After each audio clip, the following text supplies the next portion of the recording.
conseguimos unificar as matrículas. Eu fiz agora semana passada, a gente unificou 5 matrículas, virou uma só.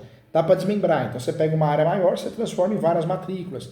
Sendo consensual, dá para fazer isso até no cartório. O nome disso é retificação de área, desdobro, né? Unificação de área.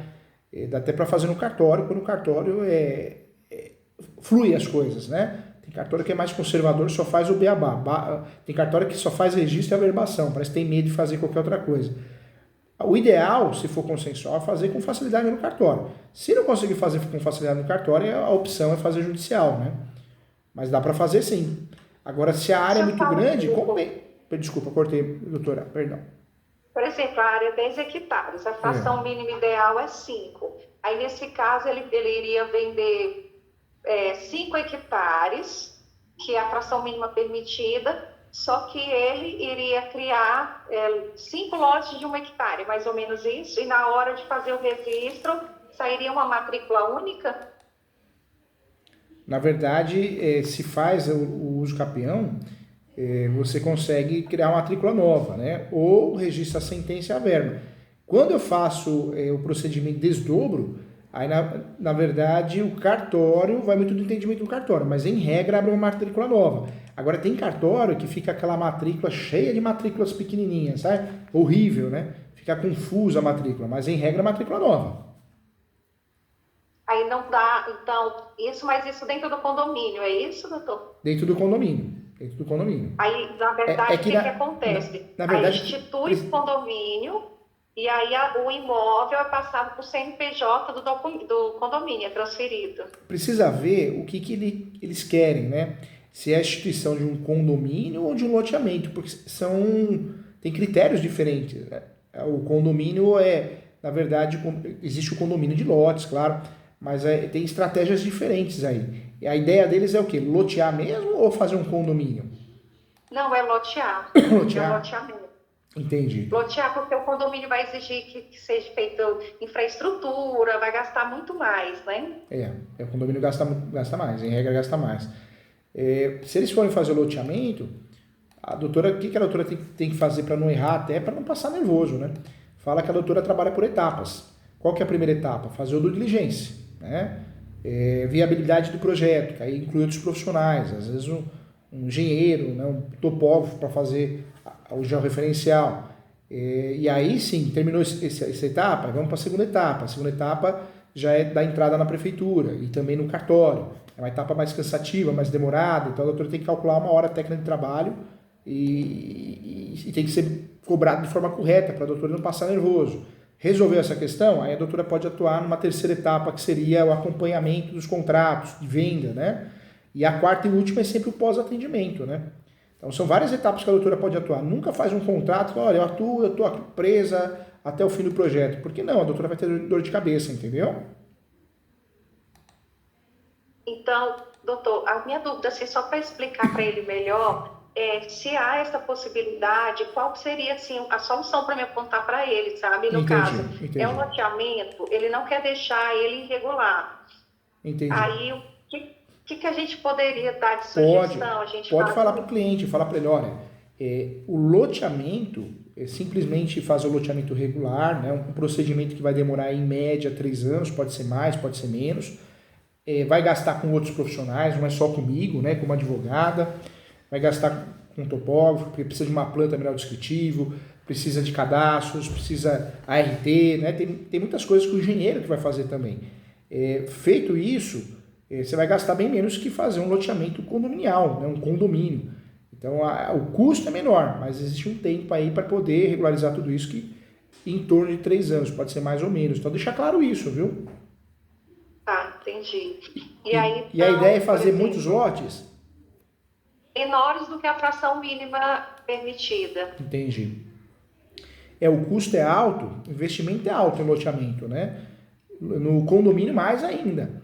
Mas também, a hora que você tem tudo regularizado e sai vendendo, o ganho é muito grande, né? Então tem isso também, né? Entendi. Então, doutor, você vê aquela primeira fala sua, nós falando assim, por exemplo, pega 5 hectares, que é o valor para a fração mínima permitida, faz os lotes como se fossem quadras, e ali é na zona rural. de 1 hectare, no entanto, aquele lote tem uma matrícula única. É isso? Na verdade, o loteamento regular, a doutora vai pedir a autorização na prefeitura, depois no cartório, vai registrar isso, faz os desdobros, esse é o regular. A demora dele é pelo menos uns 3 anos, a média. E isso mesmo ele sendo na área rural, tem que pedir autorização à prefeitura? Tem que pedir, não tem jeito, né? Município, né? O município que vai sempre analisar a viabilidade, é chatinho, mas dá certo, é demorado, mas sai. Agora, se ele falar, não quero gastar nada e começar a vender, precisa tomar cuidado. Para não cair no crime de loteamento irregular, o ideal é vender chacreamento. Né? Então ele vai vender chacras, né? E aí vem cessão de direitos possessórios e afins, quem compra acaba regularizando através de um contrato de posse. Se ele tem a posse há muitos anos, quem compra usa a tese da soma da posse. Pode fazer uso capião no dia seguinte, ou reurb, né? Mas teria que usar a tese da soma da posse dele, né? De quem vendeu. Cabe reurb em imóveis rurais, doutor, também? Cabe sim. Apesar de ter uma discussão, né? Mas cabe sim. Cabe sim, já foi feito no Brasil em várias regiões já. Por analogia, cabe sim. A reurb, o projeto inicial, é núcleos urbanos, né? Mas hoje é aplicado também em imóveis rurais, também por analogia para alguns municípios, que eu acho super interessante esse assunto. E isso é diferente, né? A coisa assim que é uma outra maneira, outra oportunidade de instrumento que você tem. A minha dúvida, doutor, era essa, porque ele está com imóvel, só que ele disse, Adriana, eu só vou trabalhar, fazer o chacreamento, né? Se ficar regular, para eu tirar esse imóvel do meu nome. Ele não quer que o imóvel fique no nome dele, mas se fizer essa cessão de direitos possessórios, o imóvel continua no nome dele, né? É porque, na verdade, quem compra, se está bem orientado, já vai fazer de forma imediata o uso capião, né? Usando a tese de soma de posse, para ter o quanto antes esse imóvel regularizado e para usar esse uso capião como matéria de defesa, né? Conforme a súmula 237, vai usar como um guarda-chuva, um escudo protetor. Mas sempre tem aqueles relaxados, né, que vão comprar, vão investir, amanhã eu faço uso capião, amanhã eu vejo essa tal de reurb aí, e na verdade não vai fazer nada, né? Então ele corre esse risco sim, do imóvel ficar muito tempo no nome dele, né? Na verdade, o correto para ficar tudo ok é respeitar a fração mínima, faz o desdobro, gera nova matrícula, então, na verdade, esse é o correto, né? É o correto. Entendi. Na verdade, explica para ele, tem 2 caminhos. Fazer um loteamento regular, onde ele vai investir, mas vai colher os frutos, porque não vai ter dor de cabeça, vai vender a propriedade, né? Só que vai gastar mais. Só que também vai colher os frutos de vender melhor, vender mais fácil e não ter dor de cabeça, porque não vai ficar no nome dele. E o segundo projeto seria o quê? Né? Agora tem o segundo projeto, que é mais simples, só que, por outro lado, ele pode enfrentar dor de cabeça, inclusive uma questão criminal, uma denúncia, falando que é loteamento, né? Isso. Doutor, só porque deu muita informação. Então, no caso, se for instituído um condomínio, ele consegue transferir essa matrícula para o CNPJ desse condomínio, né? Consegue. Entendi. E aí você vê como o condomínio é mais complicado. O loteamento, tudo bem, tem várias regras, né? Rua, iluminação, tem várias regras. O loteamento é chatinho, né? A legislação é chata em relação a isso. Mas o condomínio, poxa, já tem que ter convenção, regimento interno, é outra coisa, entendeu? Isso, é mais complicado. É mais burocrático. Pode ser, você faz um condomínio, né? Um condomínio fechado, então você consegue vender melhor. Só que você vai ter que investir muito mais, né? Sim. A doutora vai ter que explicar as 3 situações. Ó, condomínio, a ideia é boa, só que mais caro, mais demorado e tem mais registros, mais averbações, mais documentos para criar. Loteamento regular, é o melhor dos mundos. Loteamento irregular, seria uma fria, né? Perigoso, pode dar muita dor de cabeça. E a última é a venda de posse, né? Seriam 4 situações, né? A venda de posse, ela, em regra, você consegue fugir das questões aí de loteamento irregular, loteamento clandestino, mas pode dar dor de cabeça, e sem falar que aquele que compra é relaxado, e aí não faz os capês, não faz nada e continua o nome dele, né? A fração ideal. Isso. Doutor, também, nesse caso, por exemplo, desses chacreamentos irregulares, tem como eles fazerem uma associação também e fazer essa transferência desse imóvel para essa associação? Tem. Tem casos que você cria uma associação e a associação que corre atrás para regularizar, né? É possível sim, é possível fazer isso sim. Aí mesmo ele tendo, por exemplo, 1 hectare, a fração mínima é 5 hectares, faz com um, aí ele faz como se fosse uma usucapião coletiva. Para regularizar. Agora, eu vejo que a melhor alternativa é vender cessão de direitos possessórios. Então, eu comprei esse lote aí. Cessão de direitos possessórios e afins com uma cláusula de soma de posse. Ou seja, eu não dependo de ninguém. Eu vou e faço o meu usucapião. Quando coloco uma associação no meio, às vezes fica confusa a história, né? Associação seria mais interessante, um exemplo, ele sai vendendo posse, e aí ele falece, vem a falecer, some. Então, os próprios compradores do loteamento criam uma associação para facilitar essa regularização, para dividir despesas, entendeu? Para se defender contra o MP, Ministério Público, por crime de loteamento.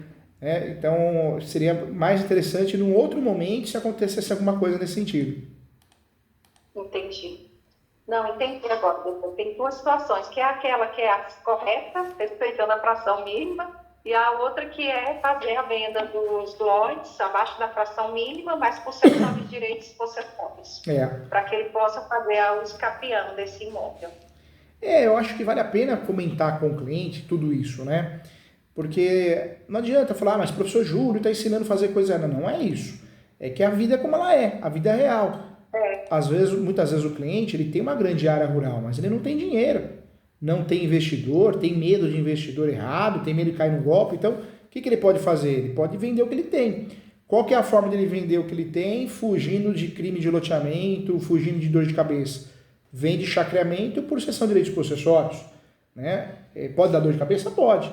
Qual que é o mundo ideal? Fazer loteamento regular. É o mundo ideal para não ter dor de cabeça. Só que gasta mais, tem mais tempo para começar a vender, porque é muito burocrático. Mas eu quero ganhar mais ainda. Já é um loteamento que não foge do loteamento puro, né? Já é um condomínio. Só que aí também precisa de investimento, porque o loteamento é uma coisa, condomínio é outra. O condomínio pode ter até portaria, né? Então é outro tipo de investimento, né? Não, entendi. Doutor, só para me finalizar, que eu sei que eu pergunto muito. Eu tinha conversado com a doutora Fabiana, só voltando lá na questão do inventário. No caso, se a gente opinar em fazer a usucapião judicial, a dona Ana, ela tem a cessão de direitos desde 1992. Então, a gente somou, a doutora Fabiana somou, acho que deu 27 anos. Nossa, que legal, hein? E eu tenho 2 anos, né? Inclusive eu fiz novo contrato com ela, não cheguei a nem reconhecer firme em cartório, que é a dúvida que eu tenho, se eu reconhecer agora, se pode gerar alguma divergência. Não, porque foi reconhecido recentemente. A gente tem esse receio, né? Vou reconhecer firma agora. Não, você não está falsificando a assinatura, você está reconhecendo a assinatura para dizer que ela é autêntica, né? A gente confunde, porque a gente acha, às vezes, que o cartório vai ler o documento, né? Não, ele não está autenticando o documento. Vai retroagir, vai dizer, poxa, ela assinou o contrato numa data e reconheceu o firma na outra. É claro que em matéria de defesa, a nossa classe de advogados são terríveis. Então, pode ser que um advogado ou advogada levante essa questão. Nossa, estranhamente. Mas aí, numa manifestação, você fala, não tem nada de estranho. Que mundo que você vive? Foi assinado no dia do negócio e, por falta de tempo, por questões de confiança, o reconhecimento de firma foi feito posteriormente, porque dá para fazer presencial ou a pessoa vai lá e só reconhece a assinatura um terceiro. Então não tem nada de crime, algo absurdo. Então... Entendi. Então, na verdade, a usucapião vai ser feita, por exemplo, se eu tenho um contrato de 2 anos com ela, pode ser feito como eu fiz com soma de posse, pode fazer meu nome, né? A usucapião precisa ser feito no nome dela. Pode. Soma de posse, né? E eu sempre falo, fazer o usucapião, a melhor alternativa de todas é sempre fazer no nosso nome. Eu sei que tem muito colega que orienta, vamos fazer o nome de terceiro. Isso está errado. Está errado porque vai dar dor de cabeça. E se essa pessoa venha a falecer? Os herdeiros não sabem da história. E eu já vi muito aqui no escritório, no Brasil todo. Eu já vi a pessoa ganhar o usucapião e falar para o posseiro, né? Eu regularizei, mas eu vendi para você muito barato, viu? Você me dá uns 200 mil aí, senão o imóvel é meu. Acontece, o ser humano é capaz de tudo, né? Então, o ideal é a gente nunca dar poderes para terceiro. Faz o usucapião no nosso nome e usa a tese de soma de posse, que é lista, né? E a ideia, quando o Código Civil permitiu a soma de posse, é justamente essa, para evitar confusão, né? Não, tá certo. Então é isso aí, agora eu sanei minhas dúvidas. Estou à disposição, a doutora pode fazer o usucapião judicial, pode aproveitar até o extrajudicial, porque a peça em si é parecida. Se a doutora precisar... Eu quero perguntar, é a mesma coisa. É a mesma coisa. Na verdade, vai mudar o endereçamento, né? Vai mudar o endereçamento e não é notificação, é citação. Mas, em geral, é a mesma coisa. O que a doutora pode fazer? pode fazer as retificações e mandar para mim. Eu olho e explico para a doutora. E se quiser marcar mentoria também, ou eu olho no WhatsApp, não tem problema. Ajudo de um jeito ou de outro. Tá bom. Não, tá ótimo. O que eu não vou é deixar de te ajudar. Muito obrigada, doutor. Fique com Deus. Qualquer coisa que precisar aqui no Maranhão, nós estamos à disposição. Tá bom, eu agradeço. E a mesma coisa, as suas palavras são as minhas aqui em São Paulo, viu? Precisar atender alguém, receber alguma coisa, tá bom? Eu vou visitar, pode deixar. Tchau, doutora. Fica com Deus. Tchau. Doutor, Obrigado pelo carinho e Deus. confiança. Tchau.